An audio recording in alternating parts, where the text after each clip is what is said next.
राधा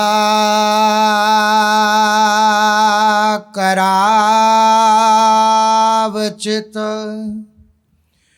पल्लव वल्लरी के राधा पदांक विलसन मधुर स्थली के राधा यशो मुखरमात खगावली के राधा विहार विपिने रमता मनो में प्रेमानंदोत्पुलकित गात्रौ विद्युद्धाराधर समकांति श्री राधा कृष्णो मनसि दधानं वन्देऽहं श्रीहरिवंशं वन्देऽहं श्रीहरिवंशं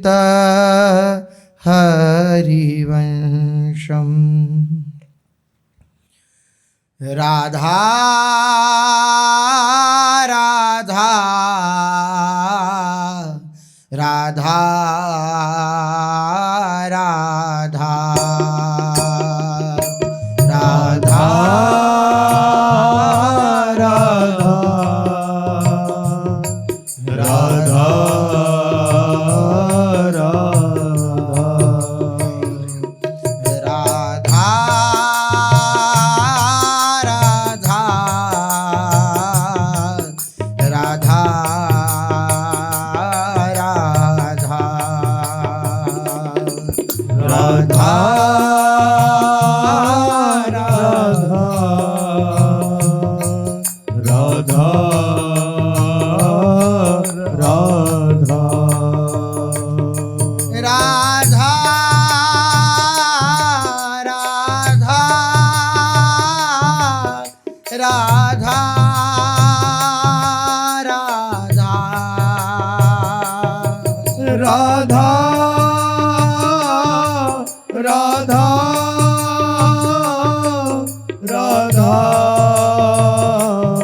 राधा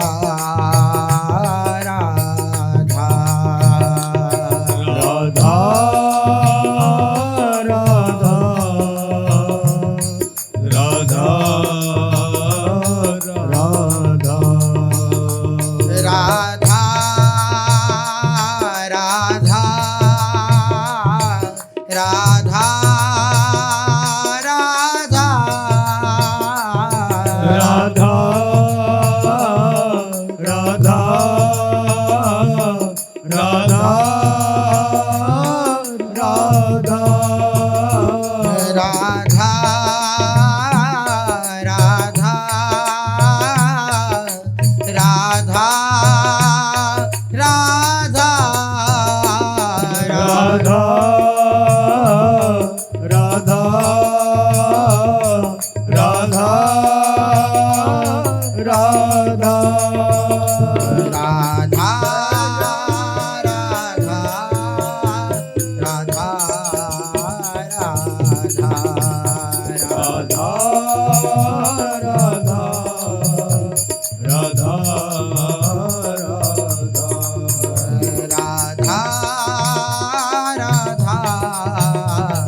राधा राधा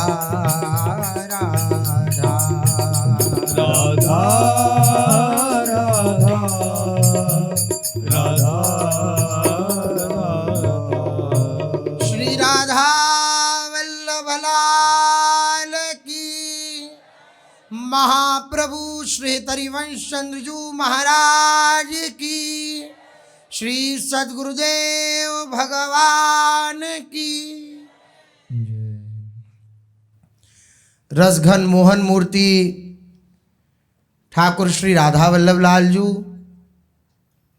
अनंत सखियों की प्राण सजीवन मूरी श्री लाडली जू एवं इन युगल स्वरूपों को हृदय में नित्य नवीन रूप से दुलार करने वाले श्री सद्गुरुदेव भगवान के श्री चरणों में दंडवत प्रणाम है। भगवान के चरणों में जब तक प्रीति नहीं होती, भगवान के चरणों में जब तक आसक्ति नहीं होती, तब तक भगवान की विस्मृति होती रहती है। भगवान के चरणों में आसक्ति हो गई, भगवान के चरणों में प्रीति हो गई, तो प्रीति का स्वरूप है तैल धारावत प्रभु का चिंतन। अगर ऐसा प्रतीत हो जाए कि मैं क्या प्रभु को भूल गया, तो तद विस्मरणे परम व्याकुल तेति।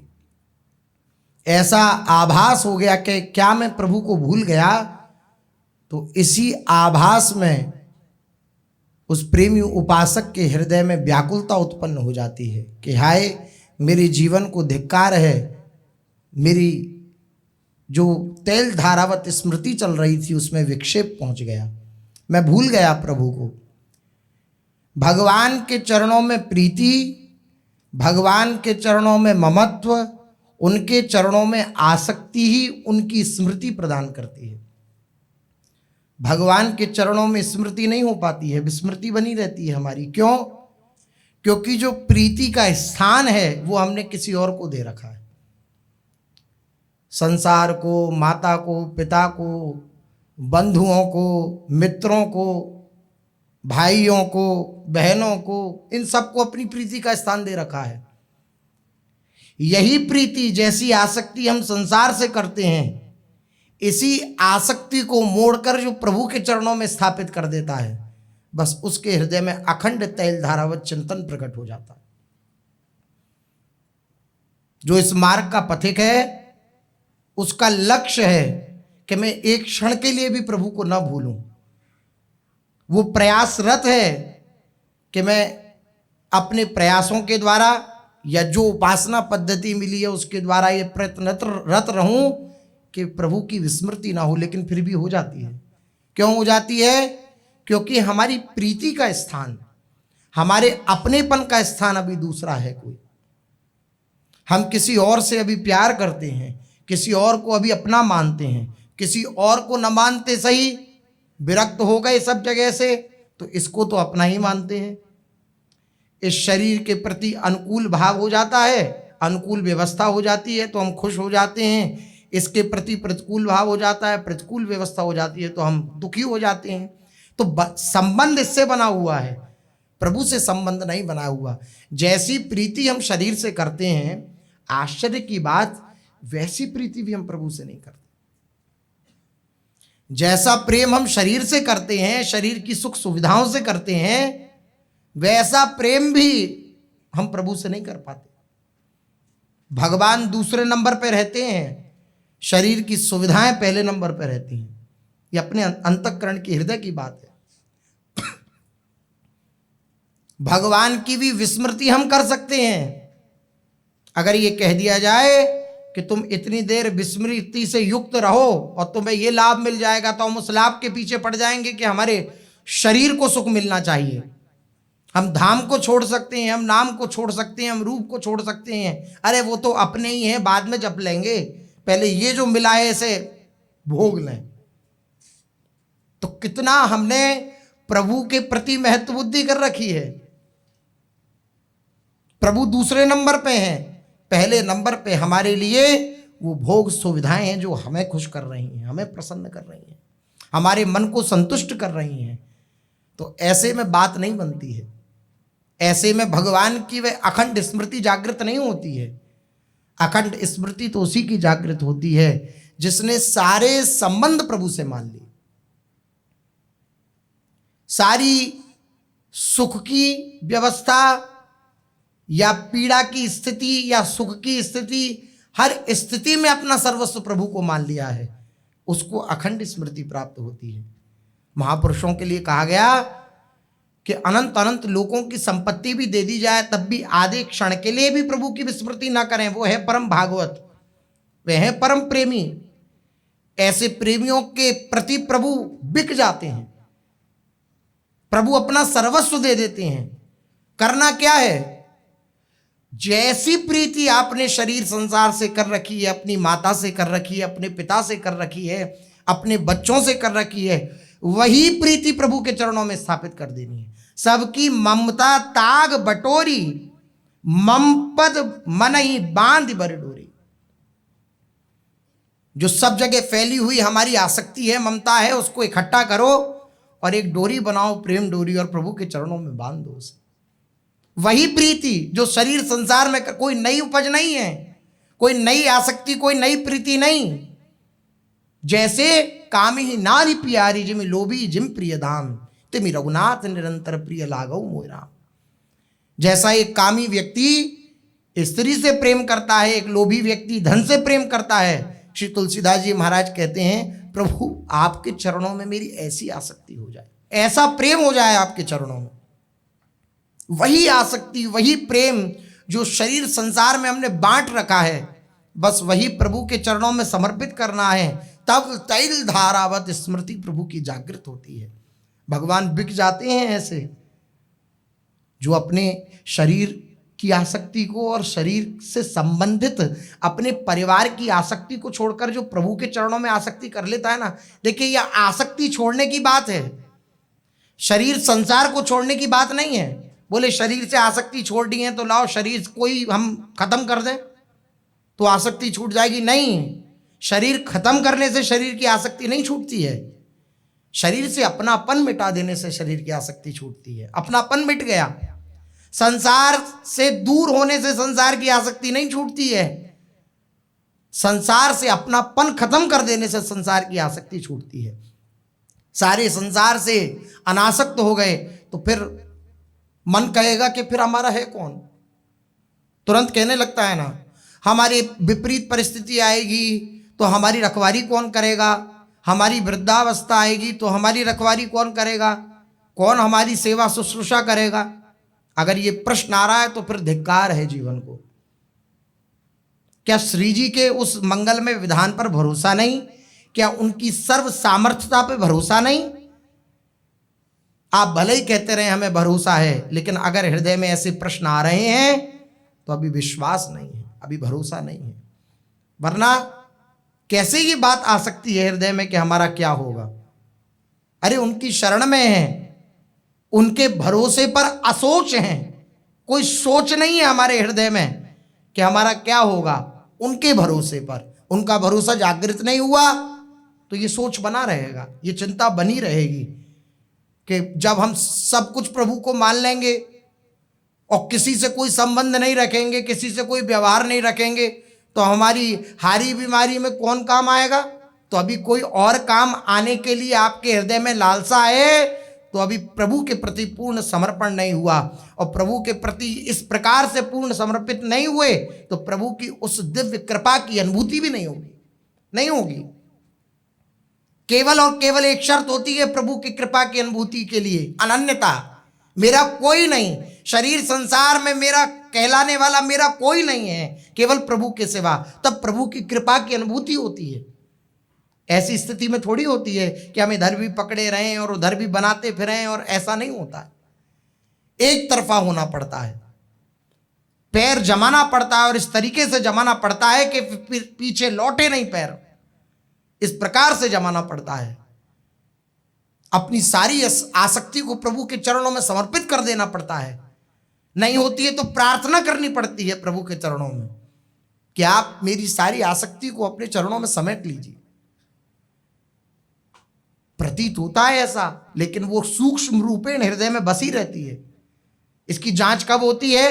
जब कोई विपरीत परिस्थिति आवे, कोई विपरीत प्रतिकूलता जीवन में आवे, और तब याद आवे फोन नंबर, तब याद आवे घर परिवार वाले, तब समझ लिया जाए कि अभी प्रभु के चरणों में आसक्ति नहीं हुई, प्रभु के चरणों में समर्पण नहीं हुआ। और चाहे सुख हो चाहे दुख हो, प्रियालाल के चरणों के सिवा कुछ नहीं है जीवन में। तो भगवान कहते हैं अहम भक्त पराधीनो ये स्वतंत्र एवद्विज, मैं उस भक्त के परतंत्र हो जाता हूं। परम स्वतंत्र, न सिर पर कोई ऐसे प्रभु, परतंत्र हो जाते हैं। वो अपने भक्त के हाथों की कठपुतली बन जाते हैं। भक्त उनके हाथों की कठपुतली बन गया तो ये यथामाम प्रपद्यन्ते तांस तथैव भजाम्य हम, भक्त के हाथों की कठपुतली प्रभु बन जाते हैं। अब ये बातें सब काल्पनिक लगती हैं, ये सब बातें ऐसी लगती हैं कि पता नहीं क्या बात हो रही है, लेकिन विश्वास नहीं हो पाता। क्यों विश्वास नहीं हो पाता है? क्योंकि अभी हमने ऐसे प्रेम को कभी देखा ही नहीं जीवन में। अनंत जन्मों में हमने ऐसे प्रेम को देखा ही नहीं। कोई हमसे निस्वार्थ भी प्रेम कर सकता है ऐसा हम जानते ही नहीं। तो हमें ये लगता है कि हरि गुरु प्रेम करते हैं, भगवान प्रेम करते हैं, गुरुजन प्रेम करते हैं, तो हमें कुछ है तभी वे प्रेम करते हैं, क्योंकि हमने ऐसे प्रेम को ही देखा है, ऐसे झूठे प्रेम को ही देखा है अनंत जन्मों से। तो हमें विश्वास नहीं हो पाता इन बातों पे। भगवान अनंत कोटि ब्रह्मांड नायक वे परतंत्र हो जाएं, अरे ऐसे कैसे हो सकता है? नहीं नहीं नहीं, आपकी दृष्टि में ऐसा भले ही हो कि ऐसा नहीं हो सकता, क्योंकि आपके अंदर थोड़ा सा बल आ जाता है तो आप दूसरे को कुछ नहीं समझते, लेकिन प्रभु का ऐसा स्वभाव नहीं है। प्रभु अपने जनों से बहुत प्रेम करते हैं। इस बहुत प्रेम करने में शब्दों की सीमा है, शब्दों की सीमा से परे वह प्रेम करते हैं। जिस प्रेम के लिए कोई शब्द नहीं है वैसा प्रेम प्रभु करते हैं। अब वैसा प्रेम मिला नहीं कभी तो हम संशय करने लगते हैं, अरे ऐसा भला कभी होता है क्या, ऐसा कहीं होता है क्या? तो आओ प्रभु की शरण में, पूर्ण रूपेण उनके चरणों में समर्पित हो, तब पता लगेगा कि ऐसा होता है, हो रहा है और होता रहेगा। जो प्रभु की शरण में आ जाएगा उनसे प्रभु बहुत प्रेम करेंगे, इतना प्रेम करेंगे कि परतंत्र बन जाएंगे। जैसा भक्त कहेगा वैसा करेंगे।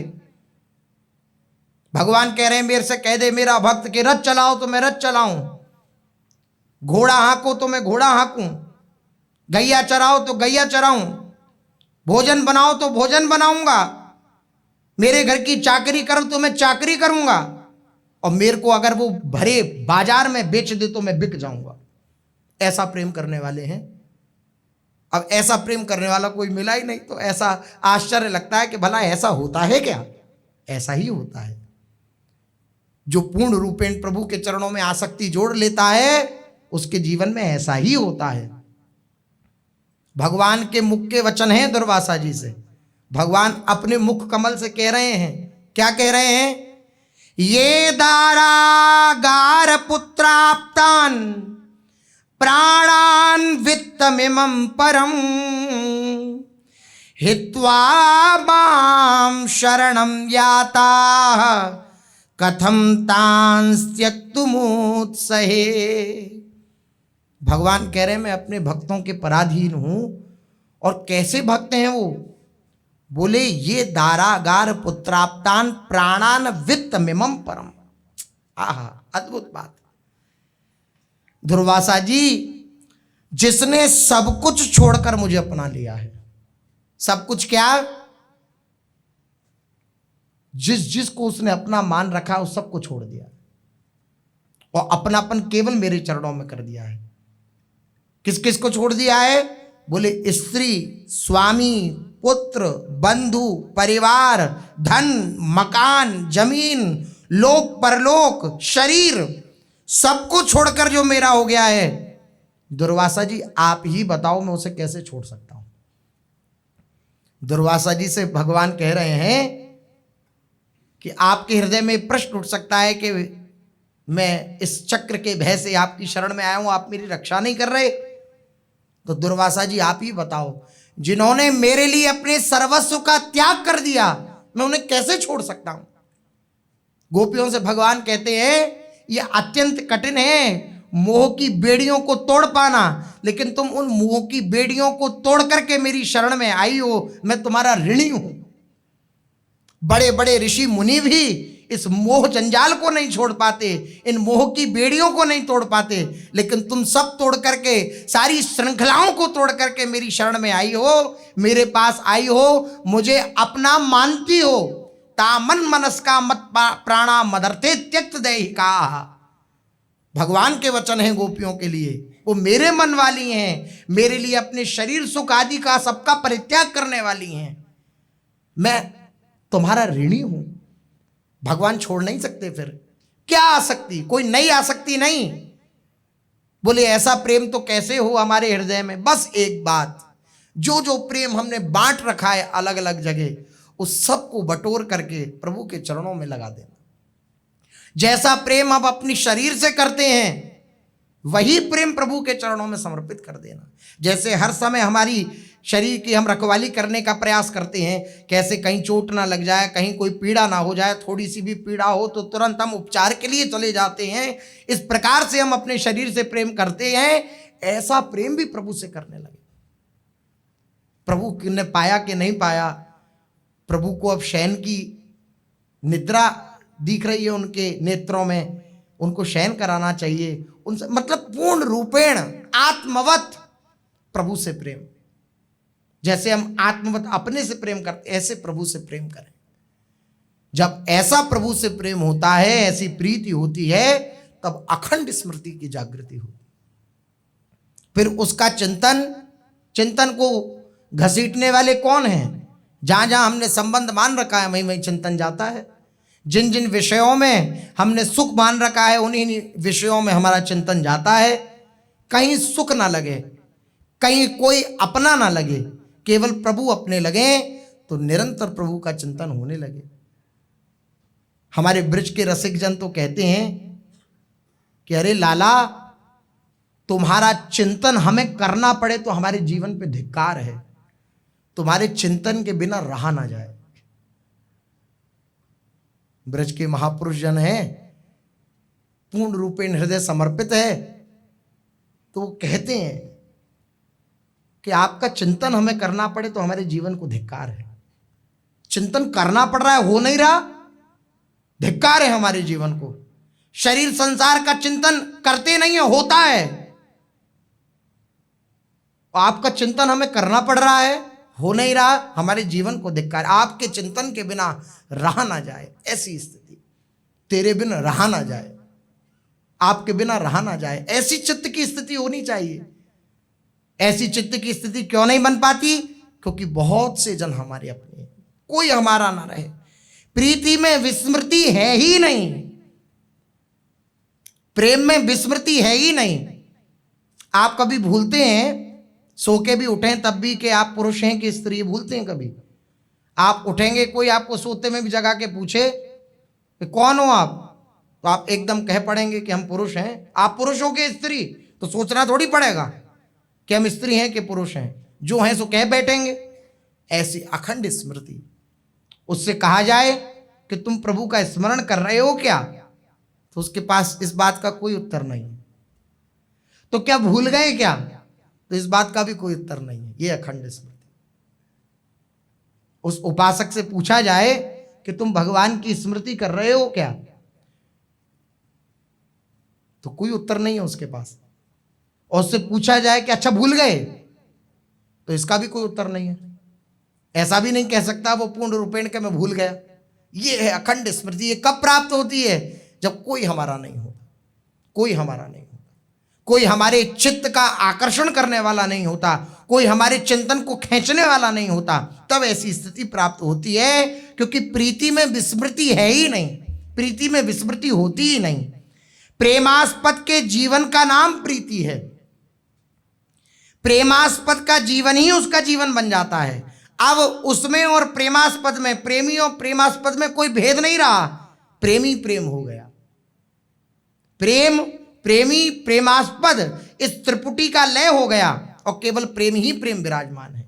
ऐसी स्थिति आ जाती है।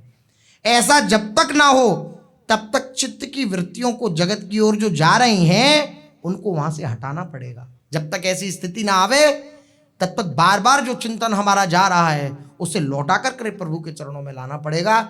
इतना करना पड़ेगा।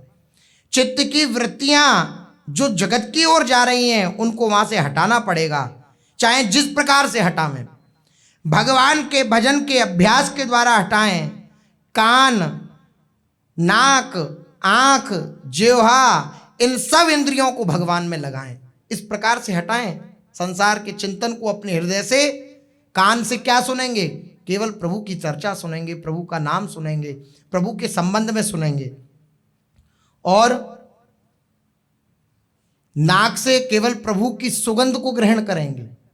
प्रभु का जो प्रसादी फुआ है, इत्र से युक्त जो रुई होती है उसे फुआ कहते हैं, उसका आग्रहण करेंगे। जो श्री ठाकुर जी के श्री चरणों में चढ़ी हुई तुलसी आदि हैं, पुष्प आदि हैं, उनको सूंघना, केवल उनसे संबंधित। आंख से केवल प्रभु के महापुरुषों के दर्शन, निजजनों के दर्शन या प्रभु के दर्शन, आंखों की अनन्यता। जिह्वा से केवल प्रभु का नाम रटेंगे और प्रभु का उच्छिष्ट पाएंगे। अमनिया नहीं, बिना अर्पे नहीं, भगवान के सामने जो अर्पित नहीं हुआ है, जहां हमारे लाडली लाल युगल सरकार विराजमान नहीं है, अगर अर्पण नहीं हुआ है तो वो हम अपनी जिह्वा पे नहीं रखेंगे। जल भी भूल कर भी नहीं पीना चाहिए बिना श्री राधा वल्लभ लाल जी के नाम का स्मरण किए बिना जल भी नहीं पीना चाहिए। अपने कुटिया में है तो श्री ठाकुर जी को सामने उनका दृष्टि भोग लगा के तब जल को पिए, उनको पिला करके। और अगर ऐसी जगह है कि जहां हम भोग नहीं लगा सकते तो जय जय श्री राधा वल्लभ लाल की जय, ऐसा कह के जल को पीना चाहिए। भूल कर भी जल को भी नहीं पीना चाहिए बिना अर्पित। तब जब हम ऐसी दिनचर्या अपनी बनाएंगे, प्रभु के संबंध में ही सोचेंगे, प्रभु के संबंध में ही अपनी क्रियाएं करेंगे, प्रभु की सेवा में ही लगे रहेंगे, तो धीरे धीरे प्रभु से अपनापन होने लगेगा, गाढ़ अपनापन। और जब अपनापन होने लगेगा तो संसार का संबंध छूटने लगेगा, विच्छिन्न होने लगेगा और प्रभु के चरणों में संबंध दृढ़ होने लगेगा। और यही संबंध जब दृढ़ हो जाता है तो वहीं प्रीति उपज जाती है, वहीं अखंड स्मृति प्रकट हो जाती है। इसलिए प्रभु के संबंध में ही लगे रहना। इसी दिव्य प्रणाली को प्रकट करने के लिए महाप्रभु श्री हितरिवंश चंद्र जी ने अष्टयाम सेवा पद्धति प्रकट करी। श्री राधा वल्लभ लाल जी की छवि सेवा विराजमान है, या राधा नाम या राधा वल्लभ श्री हरिवंश नाम विराजमान है, या श्री विग्रह सेवा विराजमान है, उनकी अष्टयाम सेवा, आठों प्रहर उनमें लगे रहना। इससे क्या होगा कि शरीर संसार से आसक्ति छूट करके और प्रभु के चरणों में आसक्ति दृढ़ हो जाएगी। ये फल है। अब सुबह मंगला करी, अब मंगला के बाद श्रृंगार हो रहा है तो चिंतन होगा कि नहीं होगा कि अब श्री जी का श्रृंगार करना है, उनके लिए चंदन घिसना है, उनके लिए वस्त्र कौन से पहनाने हैं, ऐसा चिंतन करना है। ये सब पूरा एक के बाद फिर श्रृंगार हो गया, उसके बाद स्तुति आदि गान करा, फिर राजभोग का चिंतन कि कैसे ठाकुर जी को आज क्या भोग पवा दूं। ऐसे अब ये क्या हो रहा है कि श्री ठाकुर जी जो उस रूप में प्रकट हुए, साक्षात सेवित विग्रह के रूप में प्रकट हुए, उन्होंने हमारे चिंतन को घसीटना प्रारंभ कर दिया। जो फालतू बैठ करके हम शरीर और संसार का चिंतन करते रहते थे, अब उस चिंतन को प्रभु ने घसीट लिया अपनी सेवा में। ये लाभ होता है श्री ठाकुर की प्रकट सेवा का। इसलिए प्रकट सेवा का प्रत्येक वैष्णव के घर में विराजमान होना परम अनिवार्य है। अनिवार्यता है इस बात की कि प्रकट सेवा अवश्य विराजमान हो, चाहे भले ही छवि सेवा विराजमान हो, लेकिन प्रकट सेवा अवश्य होनी चाहिए।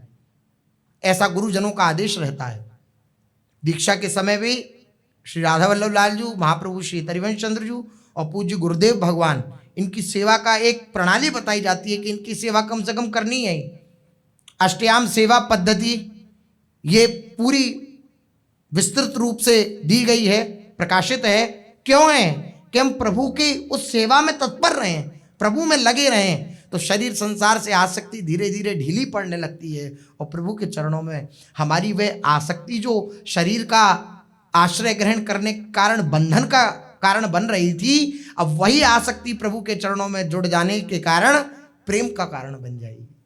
प्रभु के चरणों में प्रेम प्रकट हो जाएगा।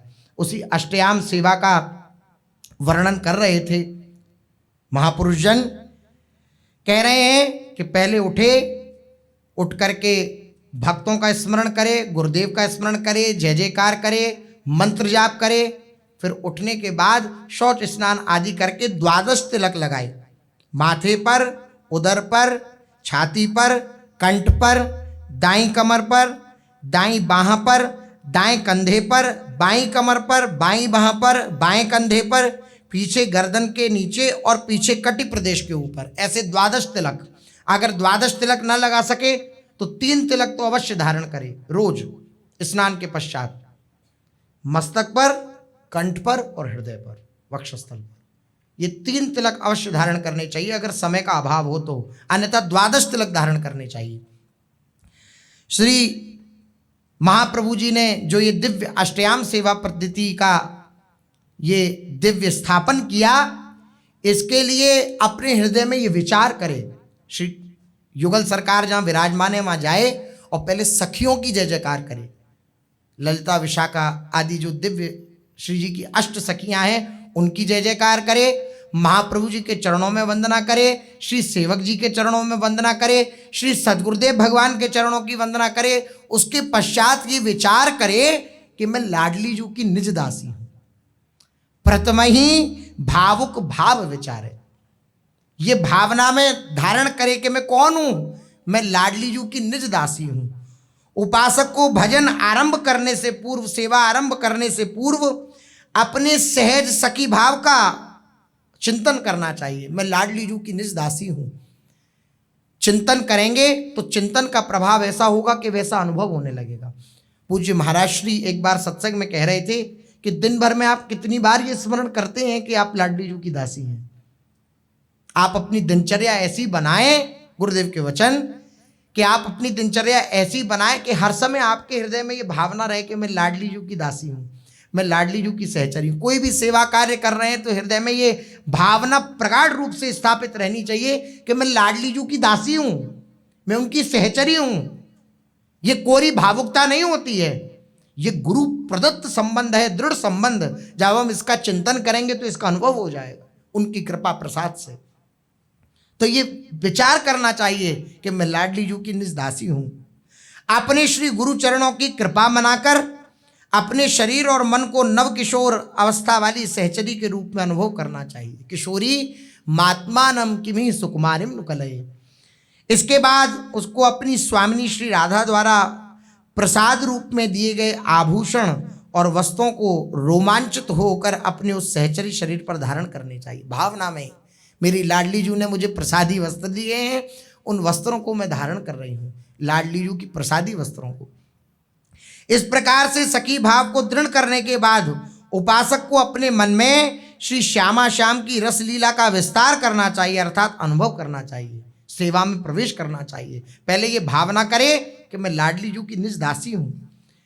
दासी रूप के चिंतन से उपासक के चित्त में जिस भाव स्वरूप का निर्माण होता है, हमने चिंतन किया कि मैं लाडली जू की निज दासी हूं, तो जैसी भावना बनी उस भावना के अनुसार जो स्वरूप अंदर प्रकट हुआ, भावना के अनुसार उस जिस भाव स्वरूप का निर्माण होता है वह उसका भावदेह कहलाता है।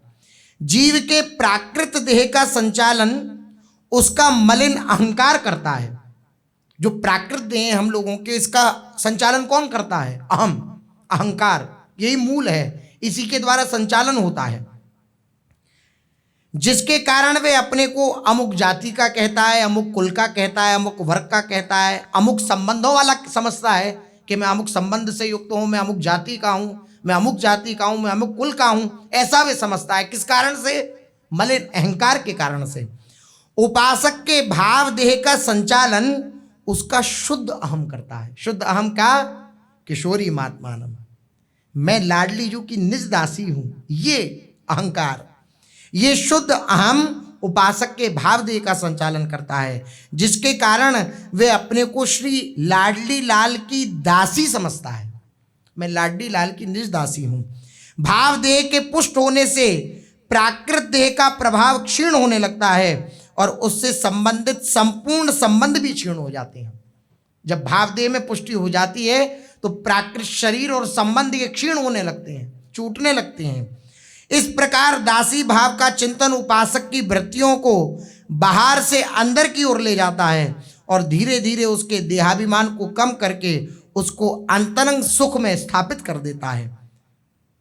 अपना सहज सखी रूप अपनी त्रिगुण देह से पृथक है, ये त्रिगुणात्मक देह से पृथक है सखी स्वरूप, उसमें स्थित होकर ही अनुपम नित्य विहार के दर्शन होते हैं। उस रूप में स्थित होते ही त्रिगुण देह का अभिमान छूट जाता है और सुख दुख लाभ हानि एवं मान अपमान में समता प्राप्त हो जाती है।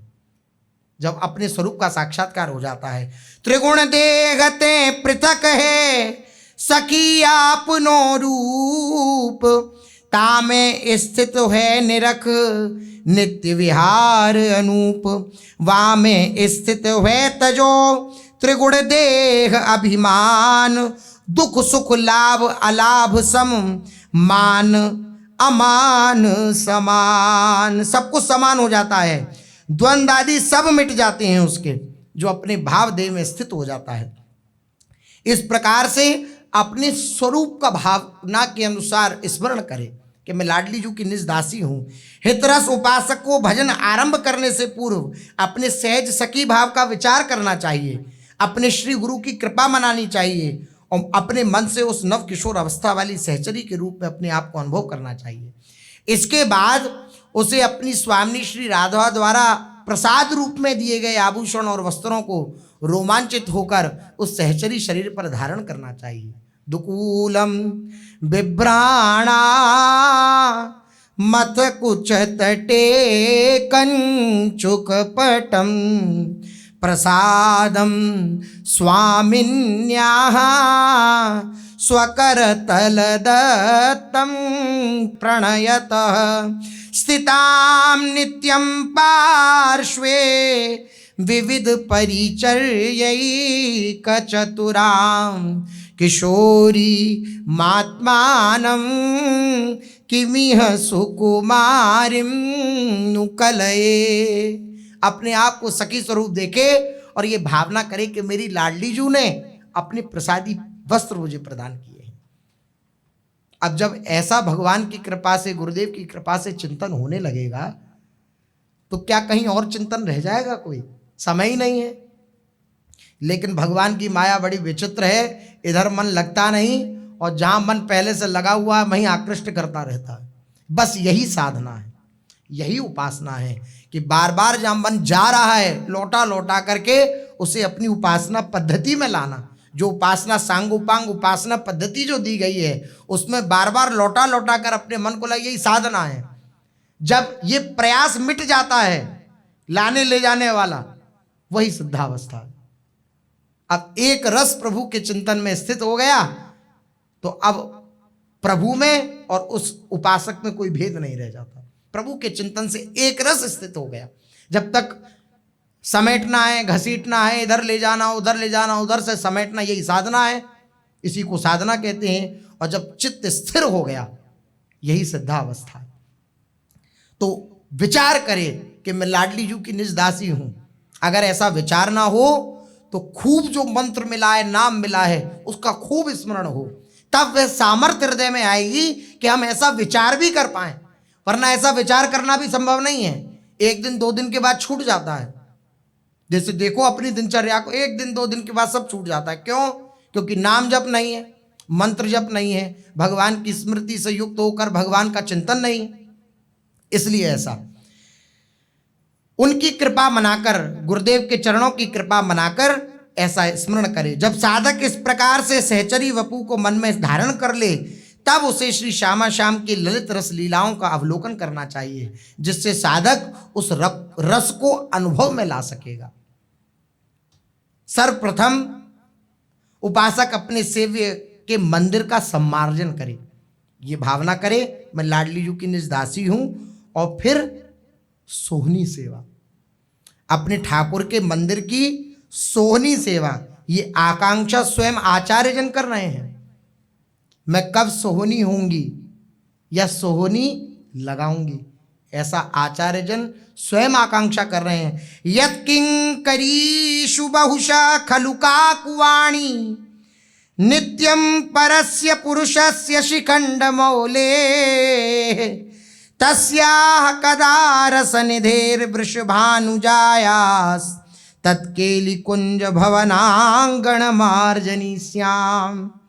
जिनकी दासियों से परम पुरुष शिखंड मौली श्री श्याम सुंदर नित्य निरंतर कातर वाणी द्वारा भूरी भूरी प्रार्थना करते रहते हैं, क्या मैं कभी उन रसनिधि श्री वृषभानुजा के केली कुंज भवन के प्रांगण की सोहनी देने वाली बन सकूंगी क्या, या कभी मैं सोहनी बन सकूंगी क्या? ऐसी भावना आचार्य महापुरुष भी करते हैं। मंदिर में जैसे ही जाए, श्री प्यारी जी के निज महल में जहाँ श्री जी विराजमान है, तो सबसे पहले सम्मार्जन करे, सोहनी सेवा करे। सोहनी सेवा की अद्भुत महिमा है। सोहनी सेवा की आकांक्षा बड़े बड़े महापुरुष जन करते हैं अपने जीवन में, कि मुझे सोहनी करने को मिले। मैं पाऊं कृपा करी मोहिनी श्री कुंज भवन की सोहनी। कृपा करके लाडली जी अगर द्रवित हो जाएं, तो वो मोहिनी प्रिया जो मुझ पर कृपा करके ऐसा मुझे वरदान दें, ऐसी मुझ पर कृपा करें क्या, कि मैं कुंज आंगन की, कुंज भवन की सोहिनी बन सकूं या सोहिनी कर सकूं, ऐसी मुझ पे कृपा करें। मन मानिक मुक्ता लर टूटे बिखरी परे सो खोजनी। क्या करोगे सोहनी करते हुए? बोले जब प्रियालाल शयन करेंगे और शयन के समय जो नित्य केली होगी, उसमें जो मणि मुक्ता हार आदि टूट जाएंगे, उन टूटे हुए हारों को मैं बटोरूंगी और बटोर करके अपनी आंखों से, अपने हृदय से उनको बार बार लगाऊंगी और उनको पोकर के दोबारा श्री जी के चरणों में समर्पित करूंगी। ऐसी भावना। होत प्रभात सुहात नाभ कछु करूं टहल ही ये सोधिनी। जुगल प्रिया बड़ भाग मनाऊं चरण चिन्ह रज लोभिनी श्री कुंज भवन की सोहनी। कुंज भवन की सोहनी बन जाऊं, जुगल प्रिया को लाड़ लड़ाऊं और उनके आंगन की बुहारी करूं, सोहनी करूं। आहा, तो सोहनी सेवा करे, जल से साफ करे एवं अपने आराध्य देव की सेवा में आने वाले सारे पात्रों को भी सम्मार्जित करे। ये जो पात्र उपयोग में आते हैं श्री जी की सेवा में, उनके निज उपयोग में, ये उन्हीं के पार्षद हैं। ये श्री प्रियाजू की ही निज अंग संगी हैं।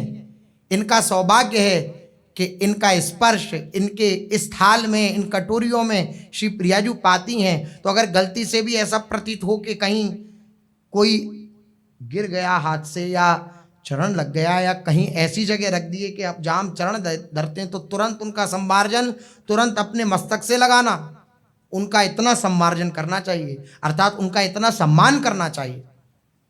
बहुत सम्मान युक्त होकर के उनकी, जैसे श्री प्रियाजू की सेवा में सहचरियां प्रकट रूप से सेवा करती हैं, उनका जैसे सम्मान किया जाता है, ऐसे ये लाडली जू के निज पार्षद हैं, निज अंग सेवी हैं, इनका भी सम्मान वैसे ही। तो पहले उनको सुंदर जैसी प्रणाली हो उस हिसाब से उन्हें धोए और उस प्रकार फिर उन्हें पोंछे सूखे कपड़े से कि एक भी छिट्टी का दाग भी न रह जाए।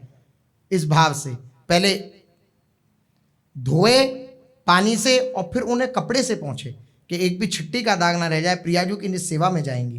तत्पश्चात उपासकों को अपने लाडली लाल के समीप आसन पर बैठकर ऐसी भावना करनी चाहिए कि कुटिया में जहाँ श्री जी विराजमान हैं ये बहुत सुंदर नवनिभृत निकुंज है। ऐसी भावना करें जहाँ हम बैठे ये बहुत सुंदर नवनिभृत निकुंज है। प्रातःकालीन वेला है। तत्सुख भाव में निमग्न बहुत सी सहचरियाँ हमारे समीप में हैं। सुंदर कुसुम शैया पर संपूर्ण रात्रि सुरत रस केली करके श्री प्रिया प्रीतम पौड़े हुए हैं। ऐसी भावना करते हुए उपासक को इस पद का गान करना चाहिए। आज देखी ब्रज सुंदरी मोहन बनी केली, अंश अंश बाहु दे किशोर जोर रूप राशि, मनोतमाल अरुज रई सरस कनक बेली, नवन कुंज भ्रमर गुंज मंजू घोष प्रेम पुंज, गान करत मोर पिकन अपने सुर सुमेली, मदन मुदित अंग अंग बीच बीच सुरत रंग, पल पल हरिवंश पिबत नैन चषक झेली, आज देखी ब्रज सुंदरी मोहन बनी केली। ऐसे इस पदों के अष्टयाम सेवा पद्धति में विस्तृत रूप से इन पदों का गायन कैसे भावना करनी चाहिए इसका विस्तार से वर्णन किया गया है। इसके पश्चात यदि उपासक के पास श्री जी की नाम सेवा है, छवि सेवा है, तो वे प्रकट शैया पर भावना करे कि श्री प्रियालाल पौड़े हुए हैं। धीरे धीरे उनके चरण सहलाते हुए उनको जगाए। यदि प्रिया प्रीतम के विग्रह सेवा है तो वे शैया पर शयन परायण प्रिया प्रीतम के चरण सहलाते हुए इस पद का गान करते हुए उन्हें उठाए। जागो मोहन प्यारी राधा, ठाड़ी सखी दरस के काजे, दीजे दरस जु होए न बाधा, तो सुनत वचन हंसी उठे जुगलवर, मर गज बागे फबी रहे दो तन, वारत प्राणन लेत बलैया, देख देख फूलत मन ही मन, रंग भरे आनंद जमावत, अंश अंश धरी बाहु रहे कसी, जय श्री कमल नयन हित या छवि ऊपर, वारों कोटिक भानु मधुर शशि। इस पद के द्वारा प्रभु को श्री युगल सरकार को जगावे। फिर उपासक प्रिया प्रीतम को शैया से जगाकर सिंहासन पर विराजमान करे तथा उनके समक्ष चौकी पर जलपात्र, मुख प्रक्षालनार्थ पात्र एवं स्वच्छ सुकोमल वस्त्र रखकर प्रिया प्रीतम का मुख प्रक्षालन करे, उन्हें आचमन कराए उठा करके। फिर उपासक को प्रिया प्रीतम के समक्ष चौकी पर जल का पात्र, आचमन पात्र, मुख प्रक्षालनार्थ पात्र, स्वच्छ सुकोमल वस्त्र जिससे हम श्री प्रियाजू का मुख पहुंच सकें वह रखे, और माखन, मिश्री, मोदक, मेवा, दूध, मलाई आदि प्रिया प्रीतम के जो अनुकूल भोग सामग्री हो मंगला के लिए वह श्री प्रियाजू के सामने रखे अपने भाव और अपने सामर्थ्य के अनुसार। और जिनके पास नहीं है उनके लिए सर्वोपरि है भावना। सीमित वस्तुएं हम कहाँ से लाएं? माखन, मिश्री, मोदक, मेवा ये सब तो आपके जो खूब कृपा पात्र जन होंगे जो आपकी इस प्रकार की सेवा करते हों उनके चरणों में प्रणाम है, लेकिन हमारे लिए पास तो हम ही हैं आपके लिए और कोई नहीं है। हमारे पास आपको देने के लिए केवल हम ही हैं। अब आप चाहे हमें माखन मान लो, मिश्री मान लो, जो मान लो, आप आरोग्य हमें ही आरोग्य, हम आपके, हमारे सिवा आपके लिए कुछ नहीं हमारे पास। इस भाव से ऐसी सेवा से बहुत जल्दी रीझ जाते हैं प्रभु।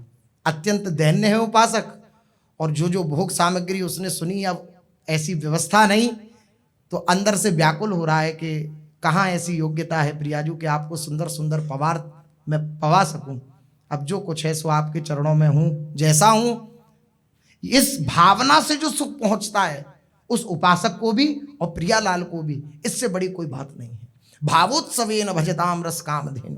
हमारे पास कोई सामग्री नहीं है, लेकिन हम प्रियालाल के पास अपना भाव रूपी भोग लेकर गए हैं, तो प्रभु उसे तुरंत ग्रहण कर लेते हैं। अश्नामि, मैं तुरंत ग्रहण कर लेता हूं। भाव से युक्त होकर के कोई पत्र पुष्प फल आदि भी मुझे दे दे, तो मैं उसे, जल भी दे दे तो मैं उसे ग्रहण करता हूं, उसे पा जाता हूं, जो भाव से युक्त होकर। इसलिए भावना सबसे बड़ी चीज है। पूज्य सदगुरुदेव भगवान बताते हैं, जब हितधाम में जब ऐसी कोई व्यवस्था नहीं थी, दिवाली आदि उत्सव होते तो कहीं मधुकरी आदि का भी कोई प्रयोजन नहीं था। और महाराज जी बताते कि सारी जगह दीपक जलते और हमारी कुटिया में अंधेरा रहता। केवल हृदय से हम कहते कि लाडली जी ऐसी कोई सामर्थ्य नहीं कि मैं आपकी दिवाली आदि उत्सव मना सकूं, लेकिन अब जो हूं सो मैं आपके चरणों में समर्पित हूं, मैं ही आपका हूं, ये पूरा जीवन आपको समर्पित है। ये सबसे बड़ी बात है। हमारे पास कुछ नहीं है तो हम भावना से भींच करके उनकी सेवा करें। उनको किसी पदार्थ की आवश्यकता नहीं है तो बिना संकोच के, बिना कंजूसी के समर्पित करना चाहिए। ऐसा नहीं कि भगवान तो पत्र पुष्प फल तो ले लेते हैं तो वही समर्पित करें। हम खूब अच्छे अच्छे पकवान पाएं और भगवान को चिनौरी धर दें सामने के आप पाइए, ऐसा नहीं है। हमारे पास है तो हम उस हिसाब से जो हमारे पास है, जो हम बाल भोग में लेते हो वो उन्हें समर्पित कर दें, जो राजभोग में पाते हैं वो उन्हें समर्पित करके पालें, जो शयन भोग में पाते हैं वो उन्हें समर्पित करके पालें। नहीं पाते हैं तो भावना से, पूरा जीवन उन्हीं का है, भावना से उन्हें पवा दें। वो भावना से अंत संतुष्ट हैं। तो अगर है तो सुंदर सुंदर माखन, मिश्री, मोदक, मेवा, दूध, मलाई आदि प्रिया प्रीतम के अनुकूल जो भोग सामग्री है, अपने भाव और सामर्थ्य के अनुसार वह पधराए श्री प्रियालाल के आगे, शीतल जल विराजमान करे और पहले प्रियाजू को और फिर लालजू को पवाए। अपना सिद्धांत है, हमारे जो लालजू हैं वे उच्छिष्ट भोक्ता हैं प्रियाजू के, प्रसादी भोक्ता हैं प्रियाजू के। प्रियाजू जिसको स्पर्श कर लेती हैं, जो छू लेती हैं, जो देख लेती हैं, जो पा लेती हैं, वो लालजू का प्राण हो जाता है। लाडली जू पा रही हैं जिस थाल में और लालजू महाराज देख रहे हैं। अब लाडली जू ने जो वस्तु उठाई तो बस लालजू की उधर ही दृष्टि है कि ये पाई है श्री जी ने, इसमें बड़ा स्वाद होगा, तो बस लालजू महाराज वही पाने लगते हैं। तो अपने यहाँ सिद्धांत है, पहले प्यारी जू को पवाएं और फिर लालजू महाराज उनका उच्छिष्ट पाते हैं, प्रसाद पाते हैं। पहले प्रियाजू और फिर लालजू को इस पद का गायन करते हुए भोग पवाना चाहिए। मंगल भोग अधिक रुचकारी, अष्टयाम सेवा में खूब विस्तृत वर्णन है। फिर मंगला आरती, फिर उपासक को एक चौकी जल से स्वच्छ कर उस पर सुंदर पुष्पों से श्रृंगारित एक थाली में एक दीपक अथवा पंच दीप विराज, जैसी सामर्थ्य हो, एक दीपक या 5 दीप ऐसे विराजमान करके और फिर श्री प्रियालाल पर वारने चाहिए। फिर जल वारने के लिए सुंदर पात्र में जल, एक घंटी जिसमें गरुण चिन्ह ना हो। अपनी जो उपासना है वह महामाधुरी की उपासना है, ऐश्वर्यमयी उपासना नहीं है। तो अपने गरुण आदि जो भगवान के दिव्य पार्षद हैं, इस नित्य निवृत्त निकुंज में उनका प्रवेश नहीं है। इसलिए जो घंटी है प्रियालाल की सेवा में, उसमें गरुण चिन्ह नहीं होना चाहिए। गरुण चिन्ह नहीं, कोई चिन्ह नहीं, सीधी घंटी सखी प्रियाजू की है वह विराजमान हो। गरुण चिन्ह ना हो ऐसी घंटी, चंवर मूर्छल पास में विराजमान करना चाहिए। उपासक को इन पदों के गायन करते हुए प्रेम पूर्वक योजल सरकार की मंगला आरती करनी चाहिए, जो अपन रोज दर्शन करते ही हैं। प्रातः ही मंगल आरती की जाए और फिर निरक आरती, मंगल भोर, मंगल श्यामा, श्याम किशोर आदि पदों के द्वारा श्री प्रियालाल की आरती करनी चाहिए। आरती करने के पश्चात प्रियालाल की सुरतांत छवि का वर्णन जिन पदों में हुआ है उन पदों का गायन करना चाहिए। समीप बैठ करके सुरतांत वाले जो पद हैं श्री चतुरासी जी में, उनका गायन करना चाहिए। जैसे तेरे नैन कर दो चारी, नंद के लाल हर्यो मनमोर, प्रात समय दो रस लंपट, आज प्रभात लता मंदिर में आदि जो ये भोर के पद हैं, इनका गायन आरती के पश्चात। फिर ये भावना करनी चाहिए कि प्रातः कालीन श्री युगल सरकार वन विहार कर रहे हैं। भोग लगाया, आरती करी, इन पदों का गायन किया, फिर एक वन विहार के पद का गायन किया और ये भावना करी कि प्रियालाल वन विहार कर रहे हैं। श्री श्यामा श्याम की वन विहार लीला के पदों का गायन करते हुए वन विहार लीला की मानसिक भावना करनी चाहिए।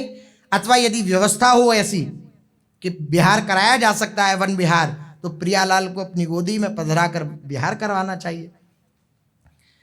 वन विहार करावे, जैसे वन की कुंजन, कुंजन डोलन, आज प्रभात लता मंदिर, ये जो पद हैं वन विहार के, इन सब पदों के द्वारा वन विहार कराना चाहिए। फिर झूलन लीला करानी चाहिए। या तो भावना में, व्यवस्था है तो फिर प्रकट में। इस प्रकार साधक को प्रिया प्रीतम का यह पद गाते हुए झूला लीला का भी मानसिक चिंतन करना चाहिए। झूलत दो नवल किशोर, इस प्रकार से जो सुबह प्रातः की दिनचर्या है इस प्रकार से संपन्न करके फिर प्रियाजू की दिव्य श्रृंगार सेवा में तत्पर हो जाए। अपनी कुटिया में विराजमान श्री जी को स्नान कराई। यदि छवि रूप में श्री जी विराजमान है तो बहुत सुकोमल वस्त्र पर थोड़ा सा ऋतु के अनुसार शीतल या गुनगुना जल, अब जैसे ग्रीष्म ऋतु है तो उसमें शीतल जल, उसमें गुलाब जल मिला हुआ है, यमुना जल मिला हुआ है, सुंदर सुगंधित जल शिवगल सरकार के स्नान के लिए। अगर छवि सेवा है तो थोड़ा सा एक स्वच्छ वस्त्र लेकर के, जो गंदा ना हो, किसी और उपयोग में ना आता हो, स्वच्छ वस्त्र लेकर के फिर उस पर थोड़ी सी छिट्टी डाल करके उस जल की और फिर उनको पोंछ देना चाहिए स्नान की भावना करके। जैसे छवि सेवा विराजमान है तो उनका स्नान तो संभव नहीं है, तो इस प्रकार से। और अगर श्री विग्रह सेवा विराजमान है, नाम सेवा विराजमान है तो उनका स्नान ऋतु अनुसार जल लेकर के। प्रियाजू को फिर लालजू को वस्त्र से प्रक्षालित करना चाहिए। उस वस्त्र को प्रतिदिन धोकर के सुखा लेना चाहिए, गंदा नहीं रखना चाहिए। और यदि श्री राधा नाम सेवा या विग्रह सेवा है तो ऋतु अनुकूल जल और सुगंधित द्रव्य गुलाब जल आदि यमुना जल में मिश्रित करके श्री नाम सेवाजू या श्री विग्रह सेवा को स्नान कराना चाहिए। स्नान कराने के बाद स्वच्छ जल से हाथ प्रक्षालन करना चाहिए। स्नान कराते समय इस पद का गायन करे, अधर अरुण तेरे कैसे के दुराऊं, श्री चतुरासी जी का पद है।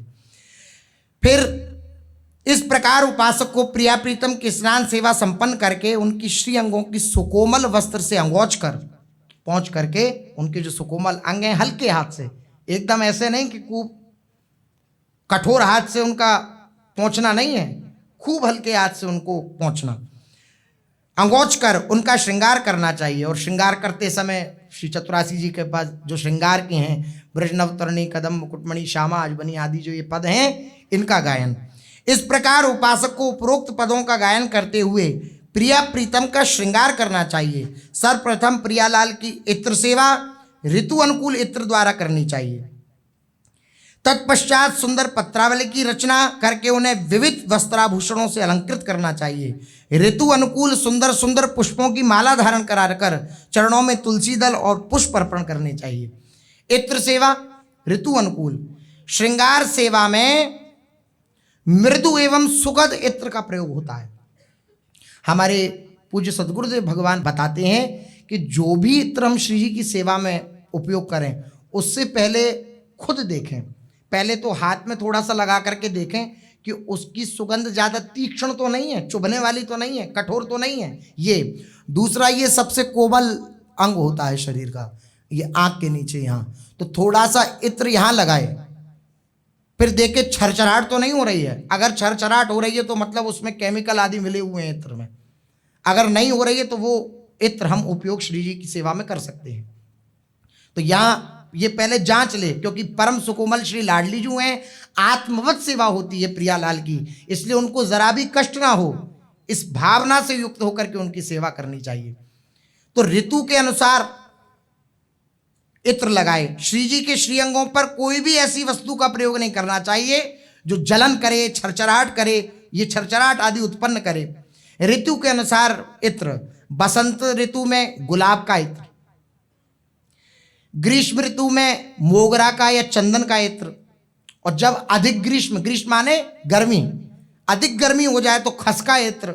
अब जैसे वर्षा ऋतु पावस ऋतु चल रही है तो इस समय केवड़ा का, पावस ऋतु में केवड़ा का इत्र, और शरद ऋतु में गुलाब का इत्र, हेमंत ऋतु में केसर का इत्र, शिशिर में हिना का इत्र, जैसे ठंड का समय है तो केसर और हिना का प्रयोग। उपासक को रुई इत्र में डुबा करके प्रियालाल के श्रीअंगों पर इत्र लगाना चाहिए, जिसे फुआ कहते हैं अपने यहाँ, फुआ प्रसादी। यदि छवि सेवा है तो भावपूर्ति के लिए इत्र लगाए। जो छवि सेवा में वस्त्र विराजमान है युगल सरकार के उन पर लगाए और पास में फुआ रख दे, वह इत्र से भीगा हुआ वह रुई वह पास में ही विराजमान कर दे। छवि के समीप ही इत्र युक्त रुई को रख देना चाहिए। इत्र सेवा करने के पश्चात स्वच्छ जल से अपने हस्त प्रक्षालित करने चाहिए। उपासक श्रृंगार के समय प्रिया प्रीतम के श्री अंगों पर पत्रावली की रचना हेतु पूर्व में ही ऋतु के अनुसार, यदि सर्दी का समय है तो थोड़ा केसर मिलाकर, और यदि गर्मी का समय है तो केसर के साथ भी थोड़ा कपूर मिला करके, थोड़ा केसर की मात्रा कम, कपूर की मात्रा, कपूर मिला, ताकि ठंडक पहुंचे श्री प्रियालाल को। ग्रीष्म ऋतु है। चंदन घिसकर रख ले। चंदन को मृदु मृदु अर्थात धीरे धीरे घिसना चाहिए। आचार्य चरण भी कहते हैं, माला ग्रंथन शिक्षया मृदु मृदु श्रीखंड निर्घर्षणा। कैसा चंदन घिसे? बोले हल्के हाथ से धीरे धीरे घिसना चाहिए, क्योंकि चंदन को धीरे धीरे घर्षण करने से महीन चंदन प्राप्त होता है, और महीन चंदन से सुकुमारी प्रियाजू और लालजू की सुंदर पत्रावली की रचना होती है। बड़ी भावमयी सेवा है, बड़ी प्रीतियुक्त सेवा है श्री युगल सरकार की। यदि बलपूर्वक और शीघ्रता से हम चंदन घर्षण करेंगे तो वह मोटा चंदन होगा, जिससे पत्रावली की रचना ठीक नहीं हो पाती है। इसलिए धीरे धीरे मृदु मृदु चंदन का घर्षण करें। इसलिए चंदन को पहले से ही धीरे धीरे घिसकर तैयार कर लेना चाहिए। उपासक को सेवा में ऋतु के अनुकूल पुष्पों का प्रयोग करना चाहिए। अब हिम ऋतु है, मान लो ठंड है, तो उसमें पुष्पों का प्रयोग नहीं है। फिर कपड़े के पुष्प, अपने श्री राधा मोहन जी विराजमान हैं, श्री राधा प्रिय जी विराजमान हैं, श्री युगल सरकार विराजमान है, नाम सेवा जी विराजमान है, सजनी जी विराजमान है। आप देखिए कैसे ऋतु के अनुसार दुलार किया जाता है। अब ठंडी है तो ऋतु के अनुसार जिस प्रकार, फिर गर्म वस्त्र, और फिर अगर हम पुष्पों का प्रयोग करेंगे तो पुष्पों में ठंडक होती है स्वाभाविक, वो प्रियालाल को कष्ट पहुंचाएगी। इसलिए पुष्पों का प्रयोग नहीं, कपड़े के पुष्प, कपड़ों की माला, कपड़े की रिबन आदि की माला बना करके और वह प्रियालाल को धारण कराना। हिम ऋतु में कपड़े से निर्मित पुष्प मालाओं से प्रिया प्रीतम का श्रृंगार करना चाहिए, और बाकी शेष ऋतुओं में सुंदर पुष्प की माला धारण करानी चाहिए। प्रिया प्रीतम का श्रृंगार कराना चाहिए। सेवा में प्रयोग करने से पूर्व पुष्पों को स्वच्छ वस्त्र से धीरे धीरे पोंछ लेना चाहिए, जिनसे उनकी जो नमी है वे निकल जाए। श्रृंगार के उपरांत उपासक को अपने प्रिया प्रीतम के समक्ष चौकी पर दर्पण अवश्य रखना चाहिए, और मानसिक भावना करनी चाहिए कि प्रियालाल उस दर्पण में, उस सुंदर दर्पण में परस्पर अद्भुत शोभा का दर्शन कर रहे हैं। हंसी हंसी देत सखी कर दर्पण, सखीजन सामने प्रियालाल के दर्पण विराजमान कर रही हैं, और प्रियालाल अपनी रूप माधुरी का पान कर रहे हैं उस दर्पण में, अपनी रूप माधुरी का पान कर रहे हैं। फिर दर्पण दिखाने के पश्चात सुंदर चौकी को प्रक्षालित करके उस पर मिश्री, दही मलाई, चंद्रकला, घेवर, ये सुंदर सुंदर भोग पदार्थ और अमनिया किए हुए बड़े ही रसीले फल और कई तरह के फलों के रस, ये सब विराजमान करने चाहिए। अगर उपस्थित ना हो तो भावना में विराजमान करने चाहिए, एवं प्रिया प्रीतम को अपने हाथों से भोग पवाना चाहिए। ऐसा नहीं सामने विराजमान कर दिया अपने आप पालेंगे, नहीं, कुछ देर पवाना चाहिए। पश्चात उपासक को श्रृंगार भोग के इन पदों का गायन करना चाहिए। सजनी, कौराख्यो, रुक, ग्रास, लेन, लागे, मुख, ये सब पद अष्टयाम सेवा प्रणाली में वर्णित हैं, अष्टयाम सेवा पद्धति में। उपासक को भोग लगाने के बाद एक पात्र में स्वच्छ जल से प्रिया प्रीतम को आचमन कराकर बहुत ही सुकोमल वस्त्र से उनका मुख पहुंचना चाहिए। जिस चौकी पर भोग लगाया गया हो उस जल को छींटों से प्रक्षालित करके अमनिया करना चाहिए।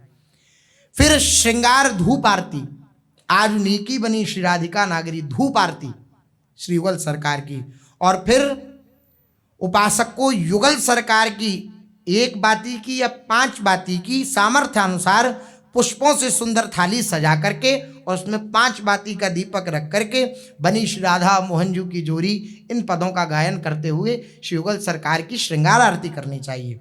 पदों का गायन करते हुए जल वारना चाहिए। बेसर कौन की अति की, इस पद का गायन करते हुए जल वारना चाहिए। ये नित्य श्री सदगुरुदेव भगवान ने जो ये दिव्य पद्धति स्थापित करी है, ये जो अष्टयाम सेवा प्रणाली स्थापित करी है, इसके प्रभाव से अपने अधम जनों को भी इस दिव्य प्रणाली का दर्शन होता है, रोज रोज दर्शन होता है। फिर युगल ध्यान, प्रियावदन छवि चंद्र मानो, इस युगल ध्यान का स्मरण करते हुए और फिर भक्त नामावली आदि का गायन करते हुए श्री प्रियालाल की श्रृंगार सेवा संपन्न करनी चाहिए। फिर राजभोग के लिए सुशेष चर्चा आगे। श्री राधा वल्लभ लाल